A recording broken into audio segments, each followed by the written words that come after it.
The world often assumes that a cancer patient would be in need of support and empathy. Our guest, Santosh Kaul Ogra, is doing the exact opposite of this. He is supporting the rest of the world through his NGO. Welcome, Santosh ji. We would like to hear your story, but उससे पहले मैं एक बात कहना चाहूंगी जितने viewers हैं. I do not know हमारे पास उतना लंबे समय होगा कि नहीं, but I had yet to find another person who is as positive and as happy as Mr. Santosh. Hello, Santosh ji. Namaskar ji, namaskar. Let me start by asking you, आपका diagnose कब हुआ और and how old were you? I was at the time 68 years old, and I still remember mid-July से मुझे fever आना शुरू हुआ, जो 2-3 बार आया गया after medication नहीं हुआ. Then on the advice of doctor, मैंने कुछ blood test कराया और PSA test करवाया, तो मेरा PSA 75 आया, which should be 0 to 1 or 2. Then doctor advised me to consult urologist. मैं एक डॉक्टर से बालाजी हॉस्पिटल यूरोलॉजिस्ट से मिला. उनने फिंगर टेस्ट करके और इन सब देख के उन्होंने मुझसे सजेस्ट किया कि आप MRI करवाइए.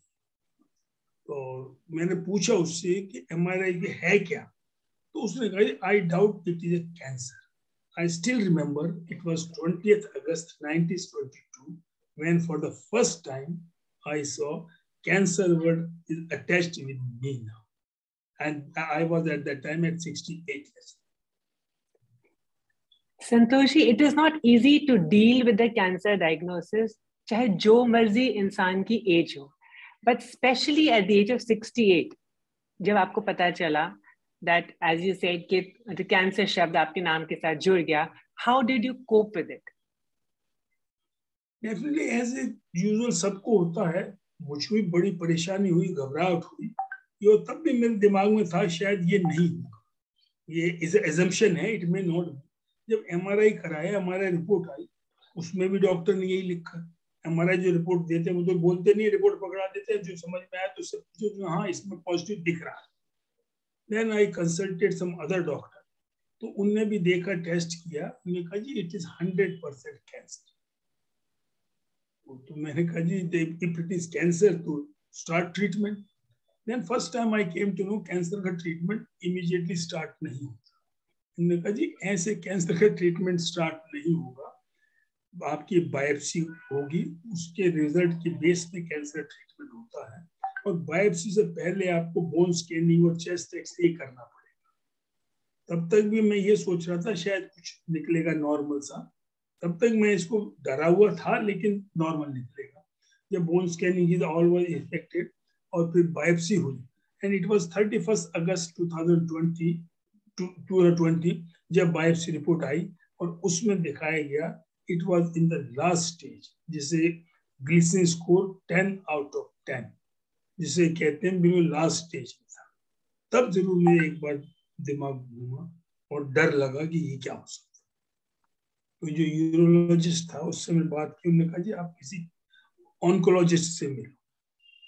फिर मैं ढूंढा, एक मैक्स हॉस्पिटल साकेत में डॉक्टर गगन गौतम है, he is supposed to be robotic surgeon. उनको मैंने कहा जी ऑपरेशन से कुछ हो जाएगा, तो उन्होंने रिपोर्ट देख के कहा जी ऑपरेशन का तो मतलब ही नहीं है, it is far away from operation. फिर मैं डॉक्टर से मिला, राजीव गांधी में मिला, सब जगह मिला.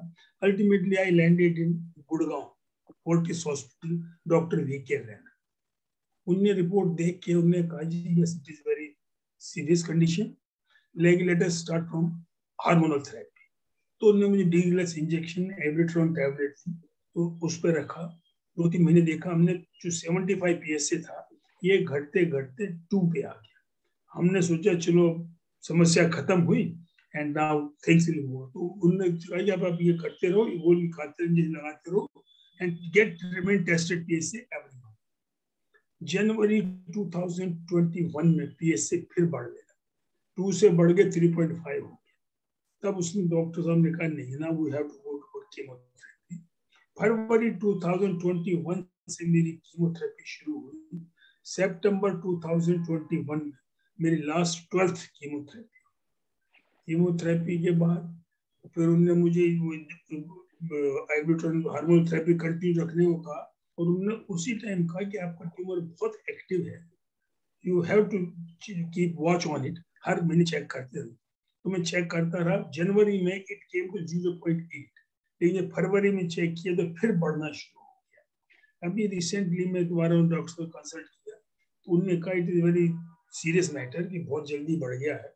अब एंटरल्यूटामाइड उन्होंने गोली दी है मुझे, एब्रेट्रोल बंद कर दी, which is for more stronger than this, and ये टोल्ड मी कि एक महीने खा के देखिए ये कम होता है कि नहीं, फिर सोचते हैं। This is my today's condition.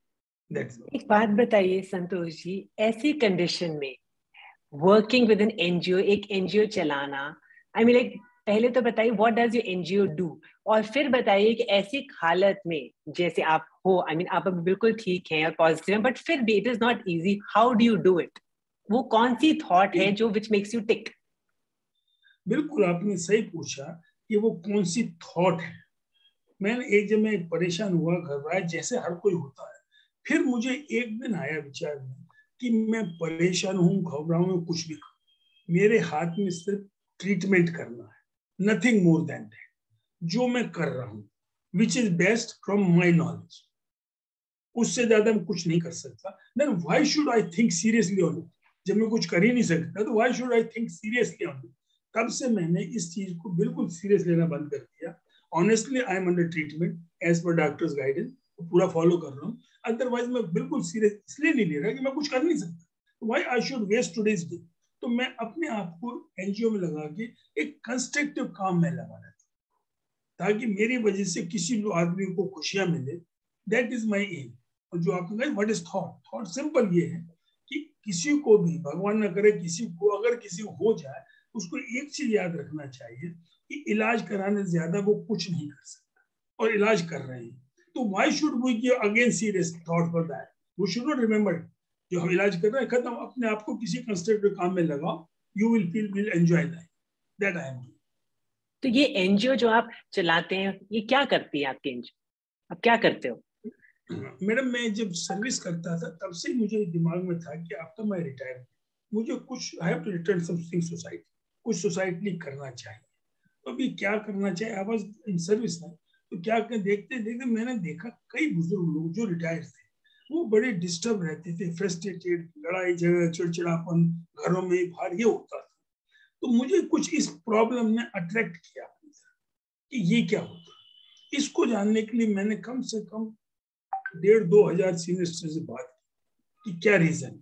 किसी को नहीं समझ में आया, जिनसे बात को उनको भी नहीं पता था ये क्या हुआ। लेकिन जो सबसे कंक्लूजन मैंने निकाला वो ये है कि रिटायरमेंट के बाद हर आदमी की एक आइडेंटिटी लॉस हो जाता है। जो वो कर रहा था, जो उसकी पहचान थी, काम था, नौकरी थी, वो तो गई। अब इधर बच्चे भी अब बड़े हो जाते हैं, वो भी अपने काम नौकरी वोकरी करते हैं, अर्निंग हो जाते हैं, घर में भी आपकी वो आइडेंटिटी लॉस हो गई, बाहर भी हो गई, तो हमारी एक आइडेंटिटी लॉस हो जाती है।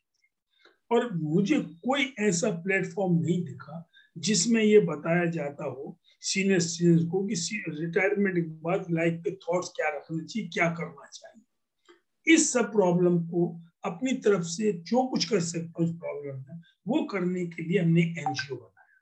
It is a registered NGO, और इस एनजीओ का नाम हमने वही रखा जो इसका काम है, ओल्ड जनरेशन रिज्यूनेशन आर्ट्स।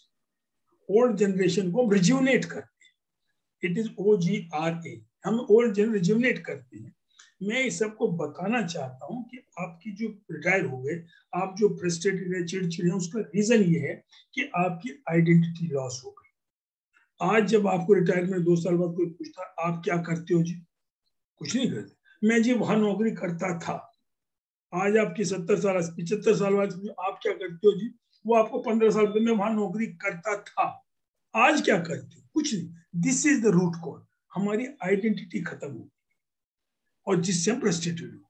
तो मैं सबको बताना चाहता हूँ जब रिटायर आती है कि व्हेन यू आर रिटायर, उसके बाद अपने आप को किसी समाज सेवा में लगाओ। अगर आप कोई समाज सेवा इनिशिएट नहीं कर सकते, किसी समाज सेवा करने वाले के साथ अपने आप को जोड़ो। अगर आप वो भी नहीं जोड़ सकते, अपने अंदर कोई हॉबी, अपना कोई पुराना टैलेंट, उसको डेवलप करो और उसमें इन्वॉल्व हो जाओ। इससे क्या होगा, कुछ दिन में जब उसको डेवलप करो, इन्वॉल्व होगे, तो लोग आपको टैलेंट की वजह से पहचानेंगे, समाज सेवा की पहचानी, तो आपकी एक नई आइडेंटिटी बनेगी। जो आपको आइडेंटिटी लॉस की प्रॉब्लम होगी तो खत्म हो जाएगी, and you be normal as other youngster. हम क्या करते हैं, रिटायरमेंट के बाद भी अपनी उसी आइडेंटिटी लिए घूमते हैं। That becomes the problem, that creates the problem. आज मैं चलाता हूँ, मैं एनजीओ चला रहा हूँ, कभी मैं किसी को कोई पूछता है तो बताता हूँ मैं क्या करता था, अदरवाइज कोई आप क्या करते हो जो एनजीओ चला रहा, मेरे पास आइडेंटिटी लॉस नहीं है ना। That is the reason. अगर आपने जैसे शुरू में कहा ना कि आप इतने खुश हो, उसका एक रीजन ये है कि मैंने अपनी नई आइडेंटिटी बनाई ना। ऐसे मेरा सब सीनियर से रिक्वेस्ट है, एडवाइस है, रिटायरमेंट के बाद आप अपनी नई आइडेंटिटी बनाए किसी भी फील्ड में। Beautiful words. जो भी ये देख रहा होगा ये आपका इंटरव्यू, ये आपके वर्ड्स, आई एम श्योर बहुत बहुत इंस्पायर्ड हो रहा होगा। अब एक लास्ट बात बताइए, वैसे आपने बहुत मैसेज, बहुत अच्छी बातें बता ही चुकी, बट फिर भी what one thing would you like to tell anybody who is undergoing cancer treatment और जो पेशेंट है? पहले तो मैं प्रभु से प्रार्थना करूंगा किसी को न हो। It is very dangerous, very costly. It is not physically dangerous, financially dangerous also. लेकिन जिनको बाई चांस हो गया है तो मेरी एक ही एडवाइस है उनसे, एडवाइस नहीं रिक्वेस्ट है, आप ऑनेस्टली ट्रीटमेंट करिए, कर रहे हैं, इससे ज्यादा कुछ नहीं कर सकते। इसलिए इस चीज पे ज्यादा थॉट मत दीजिए कि मुझे क्या है, दिन भर ये मत सोचिए मुझे ये है, नॉट एट ऑल। सिर्फ आप और अपना अटेंशन डाइवर्ट करने के लिए अपने आप को किसी कंस्ट्रक्टिव काम में लगाइए, दूसरों के काम में नहीं, अपने किसी कंस्ट्रक्टिव काम में लगाइए। Definitely you will also feel energetic, positive, जैसा आपको मैं दिख रहा हूँ। ये एक मेरी एडवाइस है सबसे, इलाज करिए और अपने आप का अटेंशन किसी कंस्ट्रक्टिव काम में लगाइए, बस। Thank you so much Santosh ji for sharing your thoughts और अपनी जर्नी हम सबके साथ शेयर करने के लिए, हम सबको इतना मोटिवेट करने के लिए। Thank you so much. हम आपको आपकी एनजीओ के काम में एंड आपकी हेल्थ में we wish you all the best. अरे एक चीज और मैं कहना चाहता हूँ, अगर कोई भी आदमी हमारे एनजीओ से जुड़ना चाहता है, हमारे एनजीओ में कोई फाइनेंशियल एस्पेक्ट नहीं है, कोई चार्जेस नहीं, कोई फीस नहीं, जो भी कुछ हम खर्चा करते हैं मैं अपनी तरफ से करता हूँ। कोई भी जुड़ना चाहता, मेरे फोन पे आप मुझे फोन कर सकते हैं, नाम भेज सकते हैं, हम उसको अपने एनजीओ में जोड़ सकते। कोई कहीं भी, आज ही तारीख में हमारे एनजीओ में पैन इंडिया मेंबर्स, कोई टिहरी गढ़वाल से है, कोई चेन्नई से है, कोई समस्तीपुर से, कोई बॉम्बे से है, सब जुड़े हुए। हम ऑनलाइन प्रोग्राम करते हैं, महीने में 1-2 प्रोग्राम करते हैं। पर्पस यही होता है सबको समझाने का कि आप अपने आप को, अपने टैलेंट को, हॉबी को डेवलप कीजिए, या अपने आप को किसी सोशल कॉज में लगाइए, आपकी आइडेंटिटी बनेगी, आपकी कंस्ट्रक्टिविटी आएगी। That is